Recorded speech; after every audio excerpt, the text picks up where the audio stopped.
Hey Seekers, I'm Sydney. And I'm Allie, and live from Austin, it's Tuesday night. This week we are going to be recapping the first 6 episodes of season 49 of Saturday Night Live. This season has been filled with incredible sketches following the writer's strike that cut last season short and leading up to the historical 50th season next year. This season has been filled with surprise guests too, including Tina Fey, Taylor Swift, Fred Armisen, Lady Gaga, and so many more. We also have a new cast member, Chloe Trouse, who has been absolutely killing it. Orphan Cassidy is definitely a new favorite. Speaking of Orphan Cassidy, the musical numbers this season have been through the roof, all of them being absolute bangers. Yes, and I am definitely in Pete Davidson's top 1% of listeners after I'm Just Pete. Hold on, Sydney. What about Cling Cling Cling by Timothée Chalamet? Well, let's just dive right in then and discuss this season's episodes. Pete Davidson was supposed to be a season 48 host, but his episode was canceled due to the writer's strike. However, our patience paid off as he opened the season with a bang.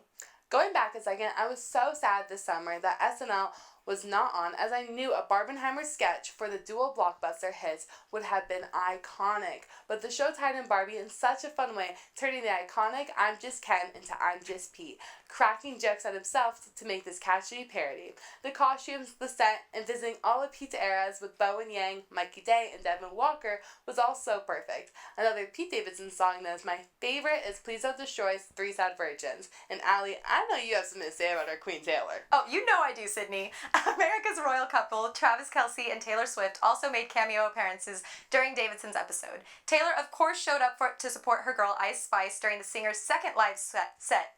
Swift mischievously walked off stage knowing all of us Swifties were freaking out. Speaking of Taylor, I think the guy on the Chiefs had something to say. Wait, is he not just Taylor's boyfriend? Pete Davidson shares your confusion. Dressed head to toe in Taylor merch, including the coveted blue crew neck as pictured here. Pete Davidson discussed the NFL and the press's fascination with the couple, cutting from screen time for Travis Kelce's playing. The SNL cast became the ultimate Swifties. The sketch included the absolute mania of Taylor Swift appearing at the Chiefs game this season, and it was so fun to see the cast become fangirls. Travis Kelce made the perfect cameo as the ultimate Taylor Swift source.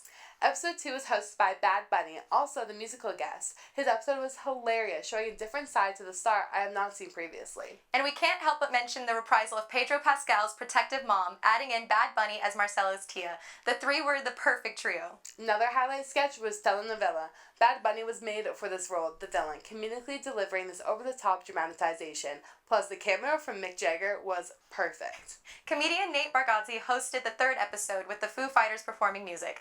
I was definitely shocked by this choice, but his dry humor worked so incredibly well in sketch format. My favorite sketch was him as Washington's Dream, a historical parody of how Washington founded America. The jokes were quick and witty. Speaking of more songs, Lake Beach was so funny, and as a Floridian, too accurate. Also, while not highlighting our host, Sarah Sherman, as Fran Jesser, showing what SAG-approved Halloween costumes you can wear was one of the best impressions I've seen on the show. With the end of the SAG after strike, Timothée Chalamet returned, making one of the best host returns we have ever seen. Full of callbacks to his best sketches from his past episodes, both Giant Horse and Rap Roundtable were incredibly funny follow-ups. However, Guap will be missed, always. I was almost expecting Pete Davidson to run out, but alas, we'll have to wait for Guap's return. I know we have not spoken much to the musical guests, but one of my favorites was Boy Genius, and I loved how their set and outfits played homage to the Beatles. They were all stunning and fit the show perfectly. Speaking of music, Timothée Chalamet's vocals were put to the test with almost every skit. From Orphan Cassidy to Troye Sivan to his Wonka-esque monologue, we love seeing him show the other side of his talents, bringing us back to the statistics Mrs. Lawton era. Next up was Jason Momoa with Tate McRae. Marcelo and Jason became bouncers, and Marcelo attempted to teach him how to politely turn people away. Their continuous failings were hilarious, and the duo was the perfect fit. And I'd like to thank Kenan Thompson and Jason Momoa for perfectly capturing every awkward Uber encounter I have ever had through their cab driver sketch. Thank goodness that was not an Uber carpool. The youngest to join the 5-timer club, Emma Stone, was inducted this past Saturday. Tina Fey and Candice Bergen welcomed her, explaining what it means to be a woman in the club. Emma Stone did not mess around. She performed in nearly every single sketch. I know most of the time the host might have a break or two from skits as the show airs, but nothing seems to top her. Her musical guest was Noah Kahan, another favorite performer of the season. You could tell how happy he was to be there, and I was genuinely so happy for him. The naked New York City skit was so funny. Definitely didn't expect that one, but I could not stop laughing the entire time.